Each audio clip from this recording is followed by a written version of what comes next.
because I think that it's very easy to view particular people and particular body minds as being dependent because of what their support needs may be. So folks with high support needs, like needing support with things like transferring or brushing their teeth, are often viewed as dependent, when in reality you are also dependent on the person who manufactured your toothpaste and the store clerk who sold you your toothbrush. Like, none of us are truly independent unless you are living off the grid and making your own toothpaste out of Lord only knows what. Welcome to the Multiamory podcast. I'm Jase. I'm Emily. And I'm Dedeker. We believe in looking to the future of relationships, not maintaining the status quo of the past. So whether you're monogamous, polyamorous, swinging, casually dating, or if you just do relationships differently, we see you and we're here for you.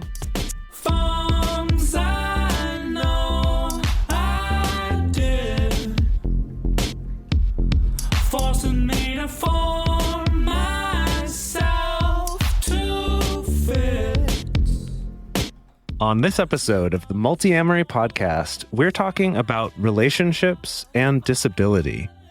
In this episode, we're going to be covering things like, what does it actually mean to have a disability? And what does that have to do with dating? We're also going to cover how to address some ableism in the dating world, especially in the polyamorous community and in our own individual relationships.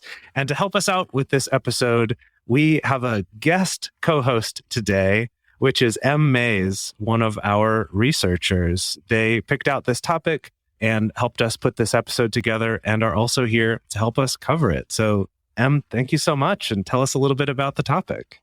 Yeah, thank you. So I'm really excited to cover a little bit about relationships and disability and kind of what disability looks like in the context of the polyamorous community and polyamorous relationships.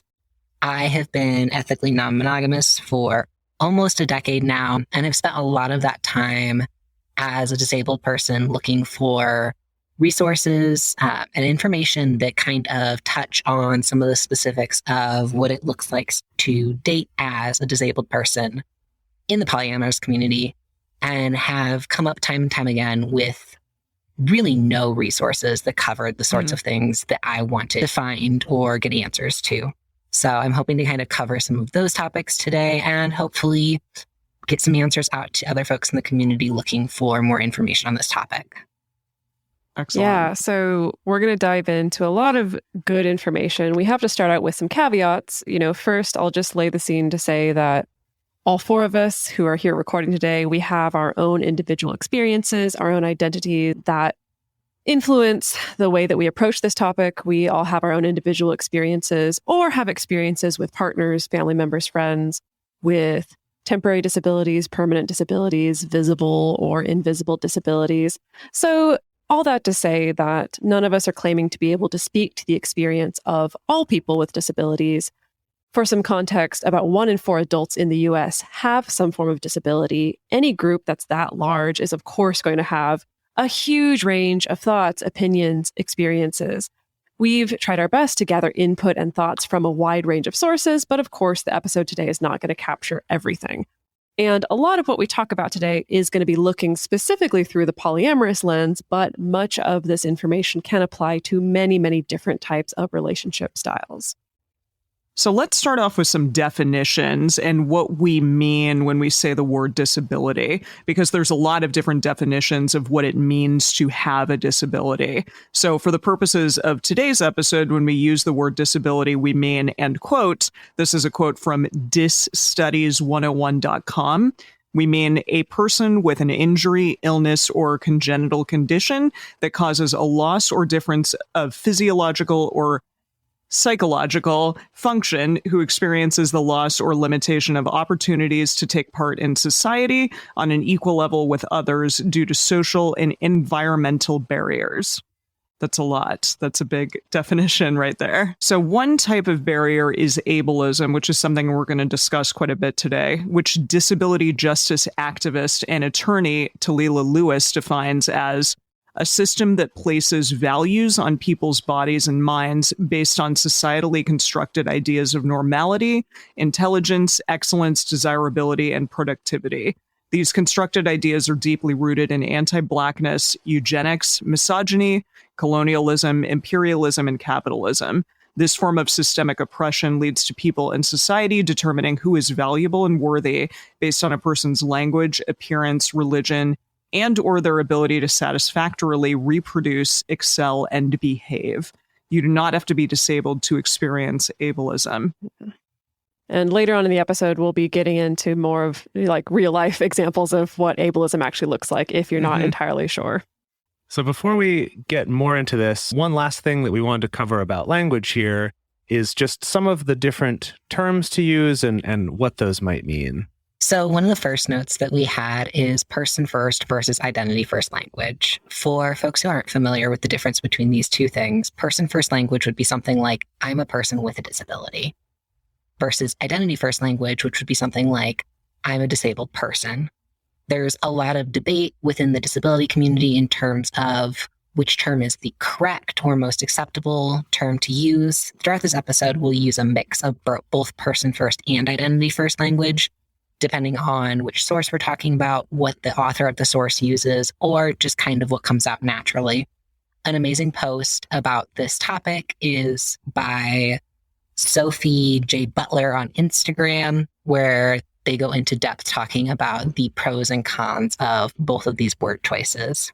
Another note around language that we wanted to make sure folks were aware of is some terms to avoid.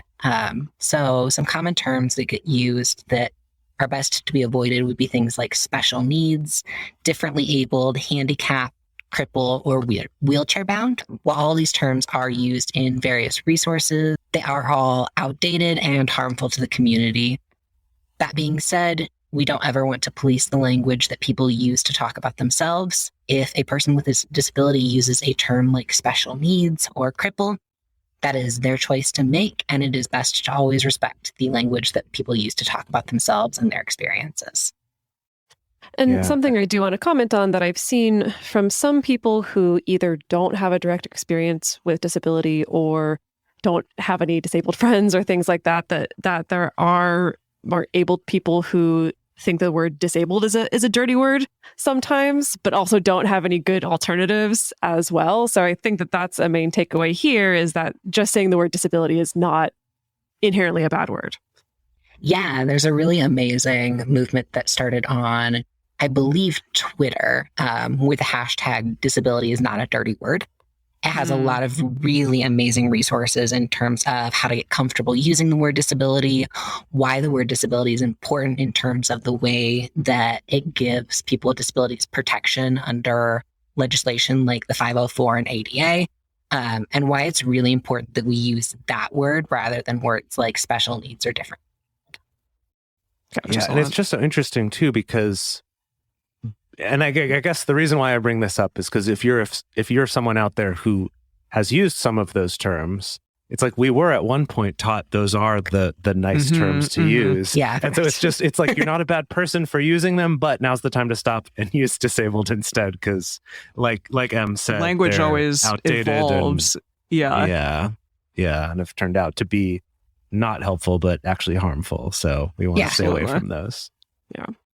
So we're going to be looking at what this all looks like in the context of polyamory. We're going to be talking about special considerations. We're going to be looking at the ways that polyamory and moving in the polyamorous community can be more difficult for people who are disabled, as well as ways that the polyamorous community sometimes make a little bit easier for disabled people. So over the last decade, a hot topic of conversation has been around the presence or absence of diversity and inclusion in the polyamorous community at large, as well as small micro communities under that umbrella. And there has been a lot of really amazing work to build more inclusive communities, but people with disabilities still often feel like they're not welcome. And that's regardless of whether or not that's the intention. So we have this article here titled, "Here are 7 Reasons Why Polyamory is More Difficult When You're Disabled," written by Katie Tastrom. And Katie says, quote, "Mainstream polyamory generally presumes abledness and neurotypicality."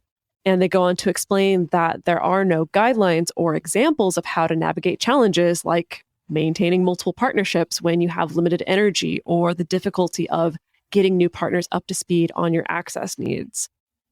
So, two of the most common reasons I've seen folks with disabilities give for why they don't feel included or represented in the polyamorous community are just the sheer lack of representation and inaccessibility of community space. Like I've mentioned, I've been polyamorous for about a decade, and I can count on my fingers how many influencers, podcast hosts, and community organizers in the polyamorous community I've met who are open about having a disability.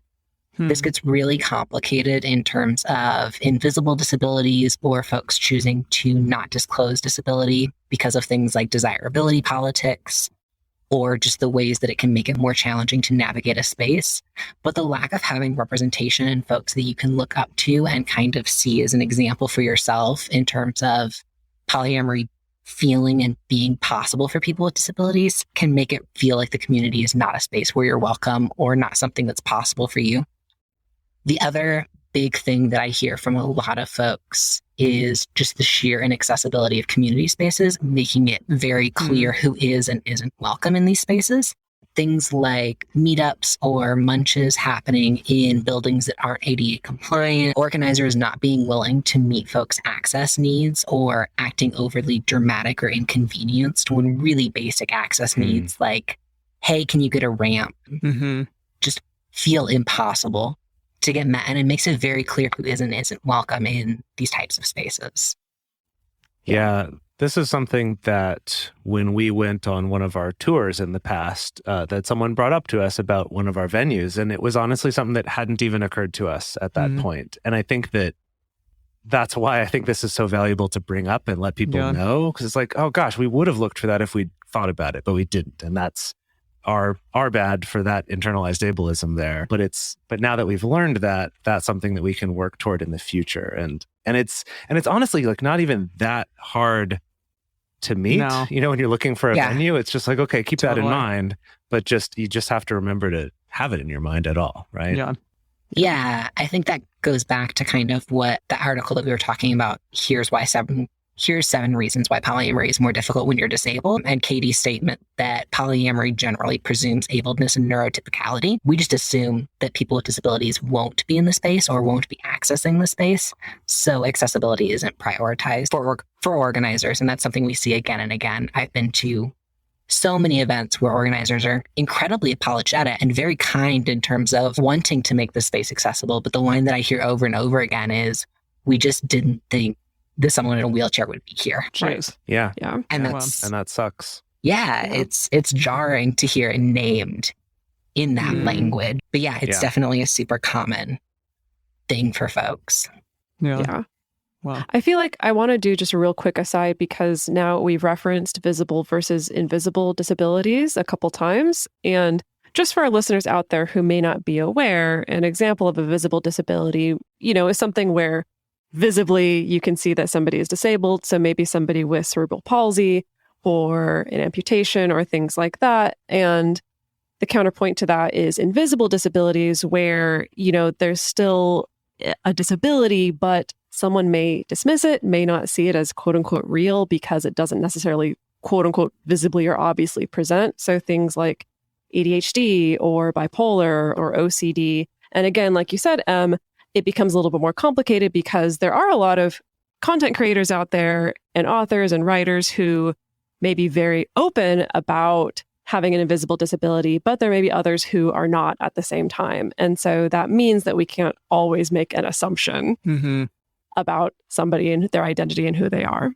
So some ideas with all of this in mind, ideas for accessibility for in-person events would be things like wheelchair accessible venues, also including bathrooms, or having the ability. I know I worked at a restaurant where there were stairs, but we had a ramp on hand and that was used often. So something even that has that as an option for accessibility.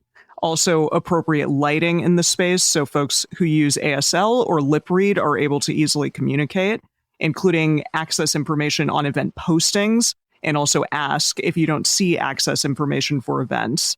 That's something that's great and that I think that we can do in the future for sure, is any sort of event that we have to always post whether or not it's going to be accessible, and hopefully it always will be from now on.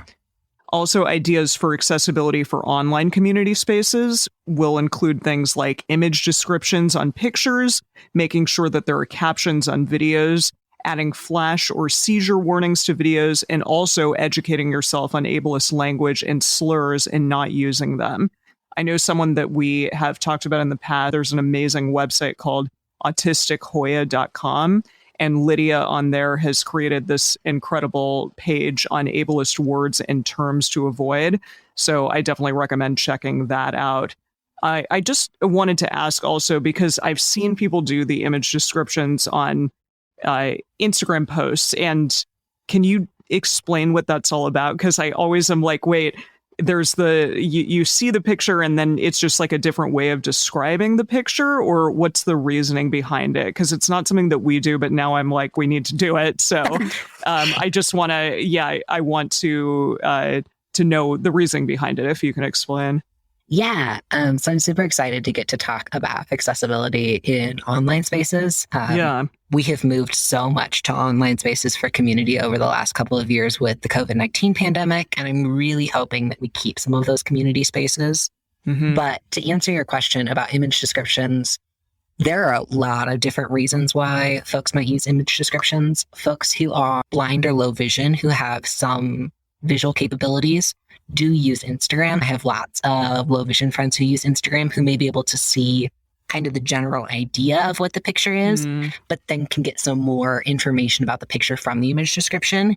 It could be someone who is struggling to understand what's going on in the picture, who might be able to gain some more context from the image description in terms of, like, say I see a picture of a large body of water. Mm-hmm. That tells me very little about what my friend is doing or what's going on. But if I go to the image description and see photo of the Atlantic Ocean with sand, my toes in the water, I then know that they're on a trip somewhere with the Atlantic, like in the Atlantic Ocean. This isn't them posting a picture of like a dream vacation they want, and it can kind of add some additional context for folks there. But yeah, there are a huge range of reasons why someone may or may not use an image description. For folks who are colorblind, it can help add some definition in terms of not being able to entirely parse out what's going on in a picture because of lack of color. There are just so many reasons why image descriptions are really important and really useful for folk. And then another really important thing to note with image descriptions, Instagram has added this really great capability lately with their advanced functions in terms of being able to embed image descriptions in the picture for folks who use screen readers. And so while that's really great, you can find that under the advanced option when you go to post. And while it's really great, also making sure that image descriptions are posted in the comments for folks who may use image descriptions for other reasons is also really important. So kind of making sure that you have your bases covered in both directions there to be as accessible as possible. Awesome. That's extremely helpful. Thank you for explaining that. Appreciate it. Yeah. And then later in the episode, we're going to be going into even more specifics about ways to make online spaces and online content more accessible as well. But now we're going to dive into, in particular, the challenges that can arise from being disabled and also pursuing polyamorous relationships. And let's start also with some more definitions that we're going to be using in this section. So many definitions today. So the first two definitions that we have today are interabled relationships and intra-abled relationships. I'm going to try really hard to enunciate. So an interabled relationship is a relationship between a non-disabled person and a person with a disability. This is a term that's really commonly used and has been used throughout disability studies as well as kind of pop culture and things like that. Over roughly the last 10 years, I have struggled to figure out where exactly it came from, but it seems to have been around for about a decade. The other term that we have here is intra-abled relationship, which is defined as a relationship between two people with the same ability status. This can be a relationship between two or more disabled people or two or more non-disabled people. This is a term that has come out of my own struggle to explain some of my relationship with other disabled folks. For a really long time, I was using the language of crip for crip shortening the term cripple, which is a reclaimed slur that the physical disability community uses. And while that term is really great, the term crip is obviously used for other things, which then confused people. And it also kind of limited what I was able to talk about in terms of my relationships with other disabled folks, because not everyone has a physical disability and can reclaim the language of cripple. So the term intra-abled came out of kind of a need and desire to explain the unique components of my relationships with other disabled folks. And I have more information about kind of that process on my Instagram at Queering Polyamory. Yeah, we'll plug that again as well toward Absolutely. the end.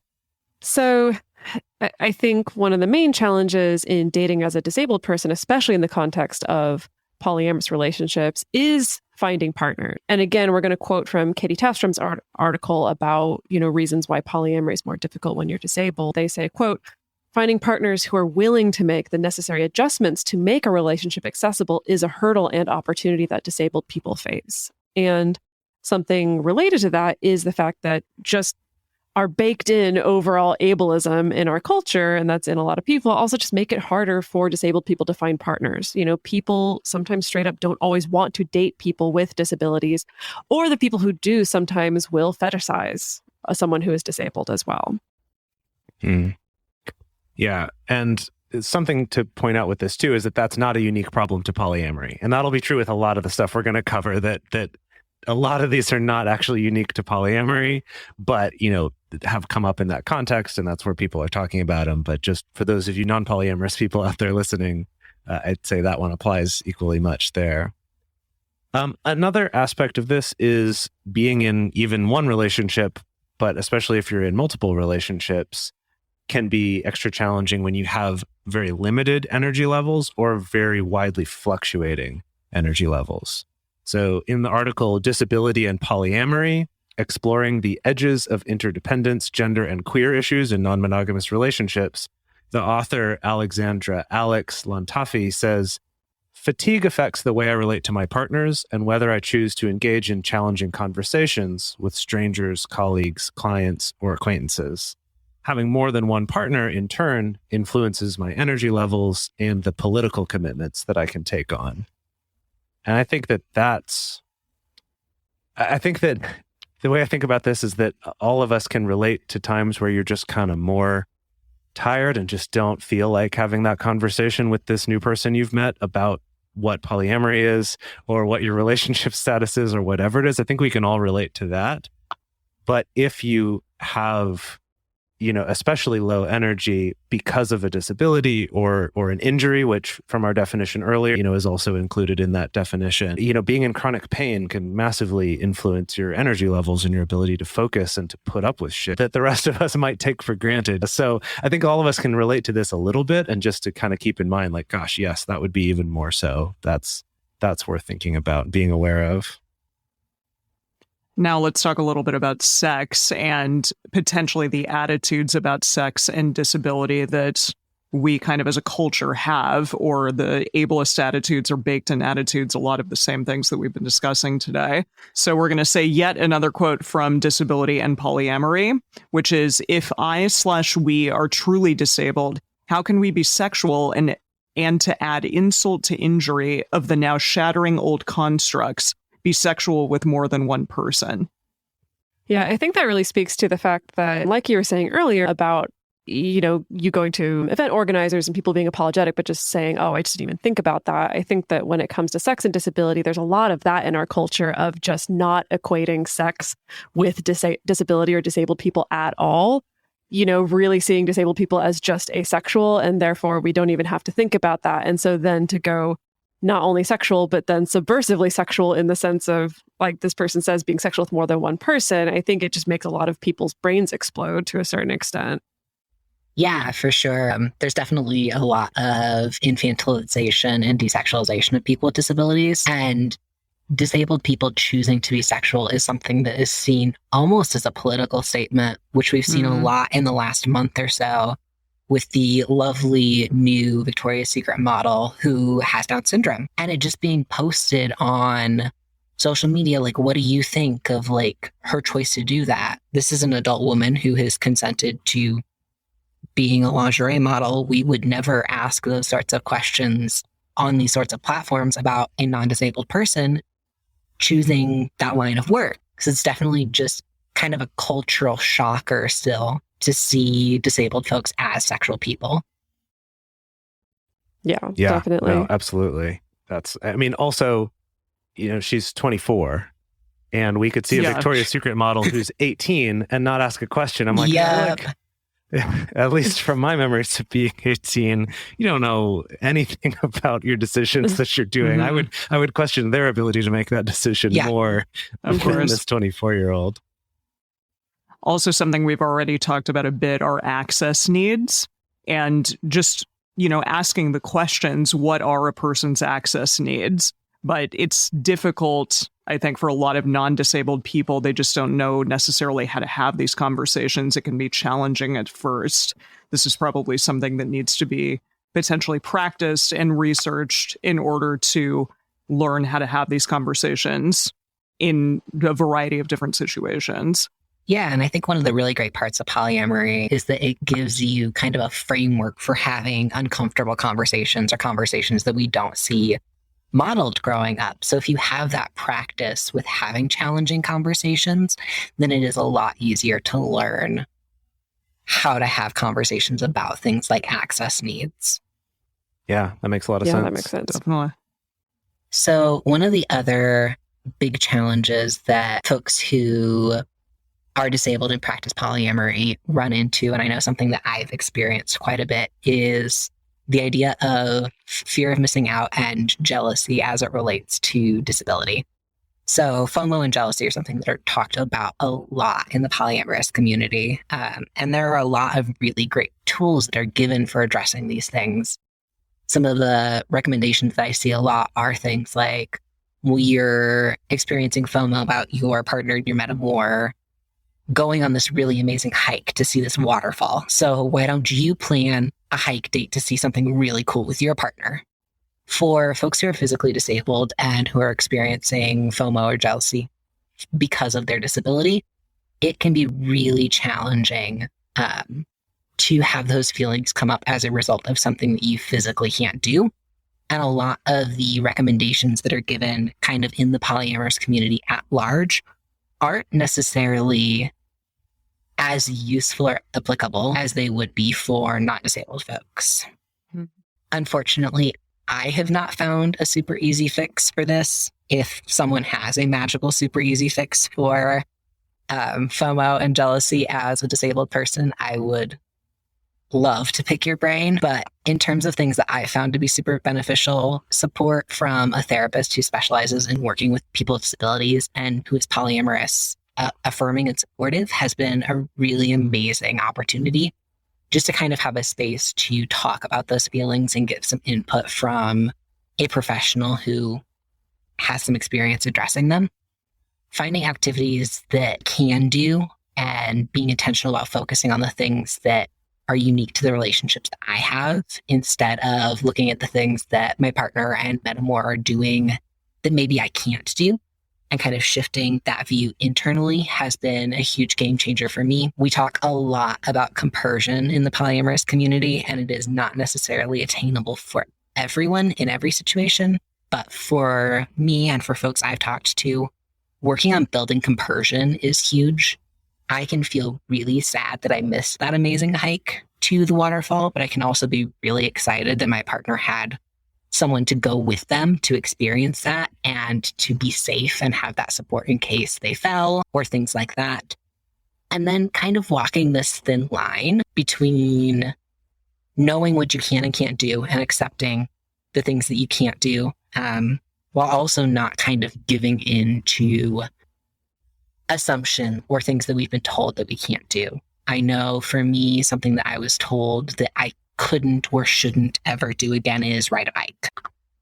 I am a wheelchair user. My hips are atrociously unstable. It would just not be a safe or viable option for me. So I stopped riding a bike when I was about 14. I rode a bike for the first time about a year ago. I found a really amazing hand cycle that is power assist and recumbent. So kind of doing the research in terms of like, yes, I know I can't ride a standard bike, but like, what are my options out there to be able to do the things that I want to do? I know I live in Colorado, and there are a lot of really amazing opportunities in terms of like all-terrain vehicles designed for wheelchair users to be able to hike. There are so many, Wow. That's amazing. there's so many pieces of technology that have been created in the last decade or so that have opened up so many doors for folks with disabilities. So just because you've historically believed or been told you couldn't do something doesn't necessarily mean that it's entirely off the table. Wow. Yeah, you talking about that and talking about kind of the unique challenge that FOMO and jealousy can present, I think particularly in specifically an interabled relationship as well. It brings to mind that over the years, I've worked with a lot of different interabled couples, and it seems like this is the kind of thing where I think the emotional skills around this are almost like a little bit different, because I do think that it requires, I think, the person, like the abled person, to be able to sit with and hold steady, being able to sit with their disabled partners, maybe FOMO or jealousy around some of these things. And it's kind of like the approach is a little bit different than I think what a lot of the standard like polyamory advice is about being able to sit with these things. So it's almost kind of like the emotional attunement around these things is really crucial. At least that's kind of my experience when working with people, and specific. Yeah. And also, again, I would say I would come to the conclusion that I haven't found like an easy fix for these situations, other than really encouraging people to that attunement and really being able to hear each other and listen to each other and listen to what each other are needing around these situations that may come up. Yeah. And I think it's often tied into like so much more than just FOMO or jealousy. I know you guys have talked in the past in terms of what sorts of emotions sit underneath jealousy, or kind of what's triggering the jealousy. And I know a lot of folks with disabilities that I've talked to, kind of what's sitting under that jealousy and FOMO is just a very real mourning of an ideal of being able-bodied and the realization of not having that privilege. And addressing that is a lot more challenging and a lot more ongoing than I think a lot of the emotions that sit under jealousy more typically are. Yeah, I would definitely agree with that. It's like we are grappling with something that's bigger than just, I feel a little jealous because of the fact that, you're dating someone who's in my same field and I feel a little threatened by that. It's like, not that that can't be deep and existential, but yeah, I do think that like these situations tend to cut much deeper just right at first glance than maybe That's not other a thing that you situations just do. throw a blanket statement on, like, oh, well, just you need to work on in your own internal work or whatever. Right. Yeah, it's very, very different than that. Yeah. And one last thing that we wanted to cover on this before we move on to some benefits of polyamory for disabled people is just to remember that trauma plays a big role in relationships. And I'm going to first pause right after that statement, that trauma plays a role in relationships, right? We've done some episodes about this in the past. When you look into like the prevalence of sexual abuse, specifically for women, sexual assault, things like that, it's like most of us, this shows up somewhere in our relationships, right? Through friends, partners, ourselves, whatever it is. So that's the first thing. And then the second one is that rates of trauma and abuse are much higher with people with disabilities. Specifically, one study was talking about more than 90% of people with developmental disabilities will experience sexual abuse in their lives, which is a horrifyingly high number, and that 49% of those will experience that abuse at least 10 times during their life. So these are just, I don't want to bum us out too much, but that is a bummer, and I think something we should all take a moment to kind of reflect on, the fact that that's the world that we live in. But the takeaway that we want here is just more to acknowledge that that's something that exists, and that's something that, as we've done other episodes about trauma, and I definitely recommend checking those out if this is something that's coming up in your relationship. But I think even just being aware that that's going on, and that does have a very serious physical as well as emotional impact is really important. So we're going to take a quick break. When we come back from the break, we're going to be talking about, benefits within the polyamory community. We're going to be talking about how non-disabled folks can be a better ally to the disabled folks in their life, action steps that all of us can take to make this a little bit better. But first, we need to talk about our sponsors. The way that we keep this show being distributed for free and not behind a paywall all the time is through our sponsors and through our Patreon support. So thank you so much for listening to these ads. Okay, and we are back. And so we're going to be touching on a little bit of the ways in which choosing polyamory or being part of a polyamorous community can be supportive of folks with disabilities. So I'm going to be quoting from a piece by Amanda Van Slyke, and their piece is called How Polyamory Helped Me Advocate for My Needs as a Disabled Person. And Amanda points out that there's something about having flexibility to build relationships that work for you and your needs. And they write, quote, "One of the great things about moving away from compulsory monogamy is the opportunity to create the structures that work for us at any given time. Polyamory doesn't need to look a specific kind of way as long as it works for you and your partners. It wasn't until looking into solo polyamory I realized I don't have to feel guilty for having separate needs from my partner." End quote, which is not always something that is necessarily baked into compulsory default monogamy. One of the other benefits of polyamory is a wider pool of support, and that there isn't this assumption that your monogamous partner will be providing all or most of the support in your life. In the article Applying Universal Access to Love and Polyamory, the author Avery says, "Imagine the kind of awesomeness that might happen in a polyam network where the functional norms include open communication, awareness of our own needs and others' needs, and encouraging collaborative solutions. Maybe it means that my metamor, who has a car, stops by with tea and decongestant when I'm sick so that our partner doesn't have to cancel her date, and I get the support, compassion, and sweet, sweet drugs that I might otherwise just be secretly craving. Maybe it means that an asexual person in a polycule with a big physical touch need gets to sleep with someone every night, whether a partner or not. Of course, I realize that not everyone has this kind of network or practices this kind of poly. It doesn't necessarily work well in a community where folks don't feel comfortable talking to their metamors. It can be hard to make the leap towards wanting your metamor's needs met to the degree you want your own needs met, no matter how generous you are." Yeah, I love that kind of thing of like when a polyam network can be supportive of each other that way. Yeah. And it's not just about people having sex with more people. And I think that's where kind of That's the dream, yeah. Yeah. Right. That's the dream, is like you're part of this whole community and that you're able to get support from those other people who are kind of on your team, as it were, in terms of you're both on a team loving the same other person. And that's just, I love that kind of stuff. That's so cool. Yeah, it's definitely, I think, kind of a goal of what I would love to see happen more often. I don't think that it necessarily has to come from a place of compersion, but kind of seeing us all work towards making sure our collective needs are met is really exciting to see, and kind of seeing how polyam can fit into that. Another big plus of polyamory in the context of disability that I found is that things that aren't necessarily possible for me or a part of my life because of disability are things that I kind of have access to through my partners and through the lives that they've built. And I think kind of the biggest or most clear example of this for me is getting to have relationships with the kiddos of the people in my life. Mm-hmm. I have a genetic condition that is dominant, meaning if I have kids, they're pretty much guaranteed to have the same disorder that I have.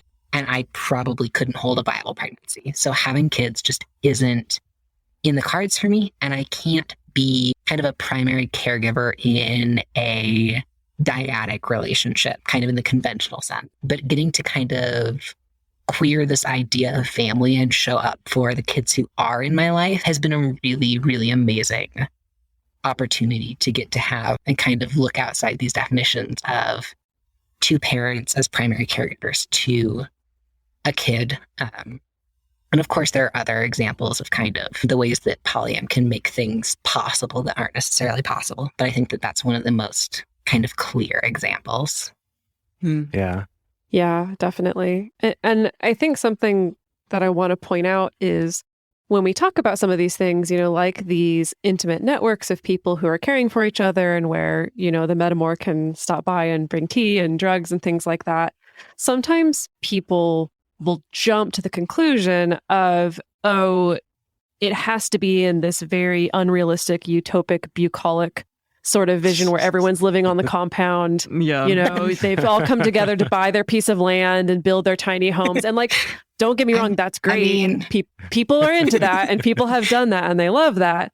But also, this is a thing that I've both experienced and have watched play out, even when that's not necessarily the case, even when it's not necessarily the case that everyone's practicing kitchen table polyamory or everyone's getting along together all the time, or the metamors absolutely love each other. You don't necessarily have to have those things in place to still have this intimate supportive network that still functions like a family or like a community. Think about all the wide varieties of even just families that we see who don't have to be living on a compound, to still be able to offer that sense of both emotional and physical and financial support as well. So I just want to drop that in just so that people can get a sense of it doesn't have to look this one particular way in order for these benefits to come through. Yeah, for sure. And it doesn't even necessarily have to exist in the context of kitchen table or garden party or whatever. Polyam. I have had partners who are parallel polyam who are still able to provide support at the same time, whether it be one partner is hanging out with me and the other partner drops off food outside the door for us and just texts me, hey, your dinner's outside. You can have these sorts of support networks that are totally outside of folks having to have relationships with one another. Mm-hmm. Yeah, definitely. And also, if people aren't necessarily going to have kids that will provide them elder care eventually. Yeah. Which I think that's sort of how our society has functioned for so long, but that definitely isn't necessarily what's going to be happening, as so many people, I think, in our age group are having less kids, and that may not be a thing. Just the idea of getting the opportunity to be around a community and create an intentional community for things like that, or, helping out a disabled partner or an elder member of the community eventually, or somebody who just happens to be sick that day. All of those things are really amazing and something that I think we should build more into our society. Yeah. For sure. I think for me, another big perk that I found that I've talked to other disabled polyam folks about as a huge plus of polyamory is that I'm able to have close relationships with other people with physical disabilities and don't have to stress about the things that I can't do or the support that I can't provide because of my own disabilities. And so kind of like what we were just talking about in terms of having this wide support network for folks, being able to practice polyamory and have metamors who are able to provide sorts of support that I'm not able to has opened me up to being able to have a wide range of relationships with folks that otherwise I wouldn't be able to. Because in the US, our system is set up in a way that kind of requires you to have access to a partner or a family member who can provide physical care, especially right now with the care shortages we're seeing during the COVID-19 pandemic. If you don't have someone in whole, whether that be a partner or a family member, you run a very, very high risk of being institutionalized for your care needs. And I'm seeing this again and again in the line of work that I do in Medicaid case management of we are having to move young folks into nursing homes because they don't have the care that they need. So as a disabled person, I think I would experience a lot of anxiety around dating other physically disabled folks because I know the reality is that I cannot operate a Hoyer lift. I cannot put my partner on a lift and get them in and out of bed. That is just completely unrealistic for me to be able to do. But I can come over and advocate with medical providers or spend time with my partner and hang out and have a metamor around and be there to be able to say, hey, can you help them with a transfer? Can you help us if we get stuck somewhere in our wheelchairs? As someone who dates other wheelchair users, two of the people that I date are wheelchair users. I love to go outdoors and go adventuring in Colorado, and it requires that I have an able-bodied metamor or friend come with in case we get stuck. So kind of those sorts of things being a really amazing component of polyamory. Yeah. Again, I mean, I feel like we talk about this until we're blue in the face on the show. And to not bash monogamy or anything of that nature, it is just hard that our culture, and our government really sets up just all 6 billion different roles to be placed on each person to support for each other, and then when we start getting into any relationship situations that's slightly more complex, or identities that are slightly more complex, or disabilities are slightly more complex, it's like that those roles increase, and they multiply and they magnify. And that's an issue that as a culture, even with monogamous relationships, we have not solved, and that a lot of our social support structures, first of all, don't exist. And our government has often really abandoned people as well in those situations. So again, I don't think necessarily a monogamy problem, but the context that we're in, that makes it really difficult to do that. Yeah. Yeah, for sure. And kind of the last big benefit, which I know we mentioned a little bit earlier on in the show, is polyam folks in general are kind of more comfortable having these uncomfortable conversations, or conversations that we weren't given a script around, and being really direct about having conversations about things like privilege and power, and the ways that those sorts of things show up in polyamory, especially looking back at the episode that you guys did a couple months ago on the RA smorgasbord, and looking at the ways that power and privilege are really directly addressed in that. It's there are frameworks within polyamory that make it a lot easier to have discussions about how an interabled relationship might look, or what kind of privilege and power shows up within those sorts of relationships. So now we want to talk a little bit about how non-disabled folks can be better allies to the disabled folks in your life. So the first thing you can do is make your life together accessible. So in her piece, How to Date a Disabled Person and Be a Loving Ally to Them, Elena Leary-Lavoie says, accessibility is so often assumed to be our burden as disabled people. It's up to us to ask if events or places are accessible and to advocate for our access needs. You can be a fantastic partner by taking on this task for yourself. Yeah, that's just, emotional labor that you can do for your partner right there. And that's a really excellent, thing to point out.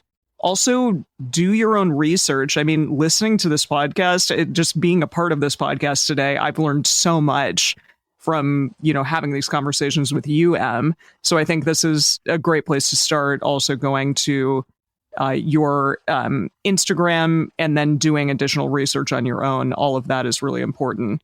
And then also challenge other people's ableism. We talked about a variety of ways in which that comes up, just sort of how it's embedded in our culture, how it's embedded, I think, internally in so many of us. And if that tends to come out, or you see it in other people, challenge it, speak up about it, talk about it. One little caveat I'd want to add to that is to have a conversation with your partner about it first, because sometimes your partner might be like, I would actually really rather you didn't make a scene about certain things in certain contexts. So I do think that's worth, having a conversation so that you're doing it in a way that's supportive to your partner and not just kind of steamrolling that into it. Mm-hmm. Yeah, for sure. That balance can definitely be kind of challenging to figure out. Yeah. If you think about it, it applies to being queer or being polyamorous or being vegan or whatever it is, you could kind of want to stand up for a partner, but also sometimes they're like, please don't right now. So, knowing when's the right time is good. Yeah, for sure. Another big thing is don't make assumptions about people with disabilities' independence or interdependence. And don't make the assumption that interdependence is necessarily a bad thing. I think in the polyamorous community, we tend to hyper-value independence and individualism. And in Western culture in general. These are definitely values that are placed on a pedestal. And while it's really important to be able to be independent, that's not necessarily always the best option or an attainable option for folks. So kind of figuring out and challenging your own internalized notions around independence and interdependence. So going back to that article, How to Date a Disabled Person and Being a Loving Ally to Them, the author says, I love it when the people in my life let me make my own choices about independence. If I need help opening a door or carrying my food to my seat, I'll let you know. Otherwise, I'd like to give it a try myself. So yeah, I think that's a really amazing kind of going back to what you were saying, Jase, about having conversation with your partners and with the folks in your life about kind of what their preferences and comfort and things like that are around the ways that they want you to show up in your relationship together. And another quote from that article is, reconsider your values around interdependence, particularly in Western culture. We're often taught that complete independence, whatever that really means, is the only way, and being dependent on others makes you a burden. In reality, we're all interdependent on one another. You might rely on the train driver to get you to work, or the postal service worker to bring you your check from your employer. Make space for more interdependence in your life and open yourself up to the vulnerability of being more deeply connected through your interdependence. And I just really loved that quote because I think that it's very easy to view particular people and particular body minds as being dependent because of what their support needs may be. So folks with high support needs, like needing support with things like transferring or brushing their teeth, are often viewed as dependent, when in reality, you are also dependent on the person who manufactured your toothpaste and the store clerk who sold you your toothbrush. Like, none of us are truly independent unless you are living off the grid and making your own toothpaste out of Lord only knows what. Building all your tools from scratch. And like, even those people who live off of the grid, it's like, I always see there's like stuff that came from other people that got manufactured somewhere. Yeah. It's just a matter of kind of a spectrum of support and support needs that folks have. So really challenging this idea. And we see it a lot in polyamorous groups of like, my partner is so dependent on me. And I'm like, and you are so dependent on so many people. So why are we framing particular support needs in particular ways? And kind of examine your own ableism just in the way that you talk about that. Yeah. So kind of switching over to disabled folks in terms of things to think about and kind of be working on in terms of polyamory and building your own skills in relationships, just kind of in general. One of the biggest takeaways that came up in a lot of the articles that we referenced today was advocate for your own wants and needs. We are our own biggest advocates, and this goes for non-disabled and disabled folk. We cannot expect the folks in our lives to be mind readers. It's just not a realistic expectation. So being very direct and having those hard conversations about your wants and needs is such an important skill to build over time. The other big takeaway that came up in a lot of the articles that we've referenced today is address your own internalized ableism and realize that you deserve happy and healthy and supportive relationships. In an article called The Ableist World of Dating, clinical psychologist Dr. Rusin says, a disabled individual who has internalized society's message that they are undesirable or unlovable may feel indebted to their partners for being with them. This may create difficulties in assertiveness or expressing their emotional needs to their partner and could lead to situations ripe for abuse as the disabled person feels that they are lucky and cannot ever find anyone else. And yes, I mean, I feel like so many of us have wrestled with that anyway. Yeah. And it's like, I can absolutely see how that would just be like another factor in addition to all the other ways that you can feel like, oh, well, I'm indebted to this person. Yeah. Maybe because they pay for more things or just because I don't think I'm worthy or whatever. That makes a lot of sense. Yeah. When you hear societal messaging, like strangers coming up and saying things like to your able-bodied partner, like, oh my gosh, like you're so good for like staying with them. Like what kind of internalized Yuck. Yeah. Like what type of messaging do you internalize from them? So just making sure that you are kind of deflecting that messaging and that you're getting the support from your partner and from the folks in your life in terms of them addressing and calling out that sort of ableism. Get support from a therapist. I'm just going to keep saying it because I'm a huge fan of clinical health psychology as a field. And I think that we need way more folks in the field. But get support. There's absolutely no shame in seeing a therapist who specializes in disability and in relationships, and kind of getting that professional support. Because like I mentioned at the beginning of this podcast, there are so few easily accessible resources on the internet in terms of how to navigate these sorts of situations. So having a therapist can really be a huge game changer.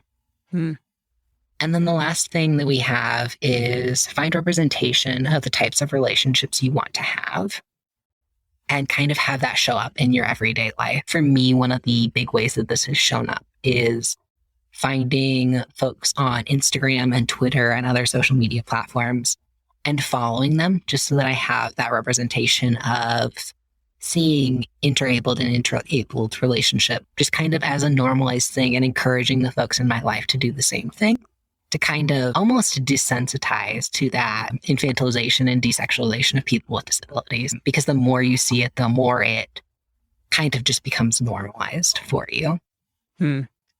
That's a great segue into talking about action steps that everybody can take. And yeah, I think being intentional with your feeds, with your social feeds, if you're someone who connects to social media, being intentional about that and intentionally diversifying that and choosing the things that you do want to see and the kind of experiences and stories that you do want to be exposed to, I think it's such, in my opinion, I think it's such low-hanging fruit for education just through exposure, right? You know, it's like, it's so easy just to like find a hashtag and just follow some folks and then just see what that's like when you're exposed to that over time. Like it really, really does change your perspective on things. I also really want to encourage people. There's a particular TED Talk, and I specifically have this TED Talk that I want to prescribe to 90s kids. And I'll explain what I mean by that. So it's a TED Talk that was released in 2014 by Stella Young, who's a disability activist.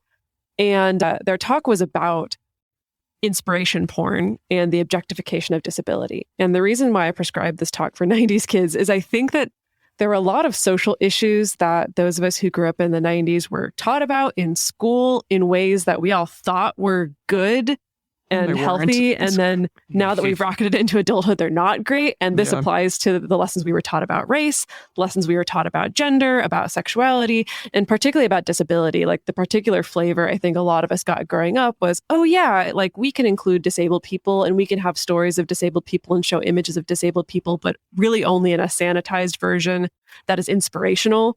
So as in, we're only going to show you images or stories of disabled people who are quote unquote overcoming their disability in some way, or we're going to show you images and stories of that really defy the abled people that are helping these disabled people and how great are they? And it's just, that's why, you know, Stella Young came up with this term inspiration porn. And so I just really want to encourage those of us who grew up with that to just seek out resources that evolve beyond that. It's kind of like maybe that was a little bit of a sideways step in the quote unquote right direction where you're kind of like, oh, well, it's not as bad as like erasing, but it's also not like a good thing. And so I just want to encourage people to find resources, stories, images of disabled people that aren't just inspiration porn. And that TED Talk is a great place to start. And then doing that, you know, connecting to resources and educating, then you can think and you can talk about the ways that disability and accessibility show up in yourself and in your relationships. You can think about, have conversations about how they show up in your relationships. If you identify ways ableism shows up, how do you want to address that? Are there areas where you want to do things differently or better? Alrighty, this has been amazing. We really, really appreciate you coming on and educating us about all of this today, and we hope that our listeners got a lot out of this. I know I certainly did. So where can our listeners find more of you and more of these resources that you were discussing today? Yeah, so I just started an Instagram account for kind of these sorts of discussions. So that Instagram is @queering polyamory. And then some other folks that I would recommend in terms of kind of going back to that diversifying your feed that we were just talking about. Ryan Manson on Instagram, who is, I believe, @chronicallyrye. Andrew Gurza, who I know you guys have had on the show before. And Nina Tame is a really amazing disabled comedian who has a lot of great content around interabled relationships and how to show up and be a good ally for your disabled partner. Awesome. Well, again, this has been great. And we're going to continue this conversation in our bonus episode for our patrons. So if you're interested in checking that out and you're not already a patron, maybe now's the time to become one so you can check out all the bonus episodes for all the episodes. We also have a question that we're posting on our Instagram story this week, which is, how do you address your internalized ableism? We would love to hear from all of you out there of, you know, what's come up for you? How are you working on that? We're really looking forward to that. And if you want to continue the conversation, the best place to share your thoughts with other listeners is in this episode's discussion thread in our private Facebook group or Discord chat. You can get access to those groups as well as the bonus episodes and join our exclusive community by going to patreon.com/multiamory. In addition, you can share with us publicly on Twitter, Facebook, or Instagram. Multiamory is created and produced by Emily Matlack, Dedeker Winston, and me, Jase Lindgren. This episode was researched, planned, and co-hosted by the fabulous Mais. Our episodes are edited by Mauricio Balvanera. Our social media wizard is Will McMillan. Our production assistants are Rachel Shenowork and Carson Collins. The theme song is Forms I Know I Did by Josh and Anand from the Fractal Cave EP. The full transcript is available on this episode's page on multiamory.com.